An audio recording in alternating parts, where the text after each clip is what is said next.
Hello, it's great to be back with our Zero Waste video series. I'm Randy Mormon, Director of Community Campaigns at EcoCycle. And with me today is Denver City Councilwoman Kendra Black. We're going to be talking about plastic pollution. So Councilwoman Black, to get us started, tell us a little bit about what got you interested in addressing plastic pollution.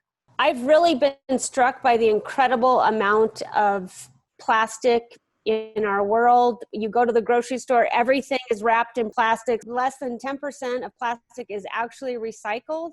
And we've all seen the horrifying images of single-use plastics in our oceans, blocking waterways, impacting wildlife. And even here in Colorado, up in the mountains, we see plastic water bottles, plastic cigarette butts everywhere. So the real solution, I think, is to reduce the use of single-use plastic and single-use paper. Now, I know before COVID-19, you led the city's effort to pass a disposable bag fee.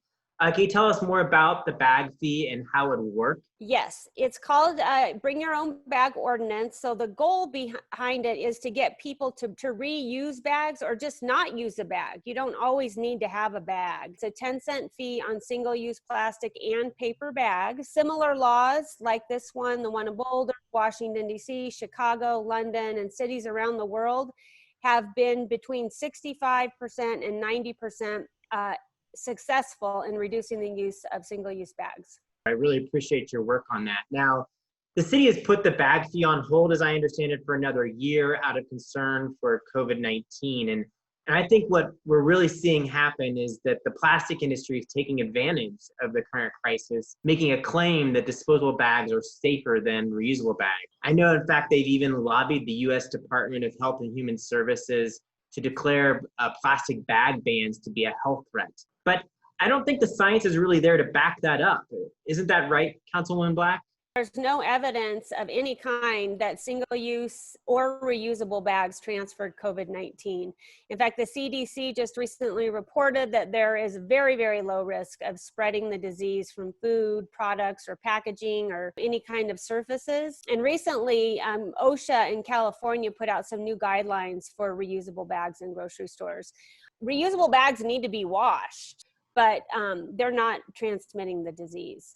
And our bag law, we did have to delay it, but mostly the reason why was because it was supposed to start on July 1st, and our city was going to start a marketing and education campaign this spring, and we weren't able to do it. We're gonna kick it off next year. I think we're gonna soon look back on this crisis and realize that one of the many bad things that has resulted from this pandemic is the resurgence of single-use plastic.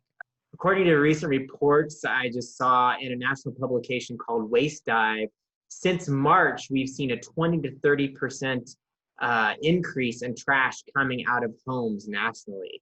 And we know that climate change and plastic pollution, these are problems that aren't gonna go away, and they're really just getting worse. We can't ignore them. I saw recently that the city of Berkeley, California has announced initiatives to reduce and eliminate single-use plastic by 2030. Once we get through this pandemic, what do you think Denver can do to further address plastic pollution? We really need to take a hard look on how our habits change and how we can change them. But we also have to look at what we're buying at the grocery store. Everything is in this plastic, and most of it is single use and very little of it gets recycled. So as a society, I think we need to take a really hard look at that. I'm really looking forward to kicking off the Bring Your Own Bag program next year. Pre-COVID, I had been talking with our own purchasing entities about adopting some city guidelines around using city funds to purchase any kind of single-use packaging. I don't want to ever see a meeting in Denver with a single-use water bottle. I will just continue to support reusing everything and just eliminating single-use. I do appreciate your thinking that local government needs to set the example. Well, thank you, Councilwoman Black. That's all the time we have for today, but really appreciate your conversation and interest in addressing plastic pollution. And just want to tell everybody out there to be sure to remember to recycle and compost.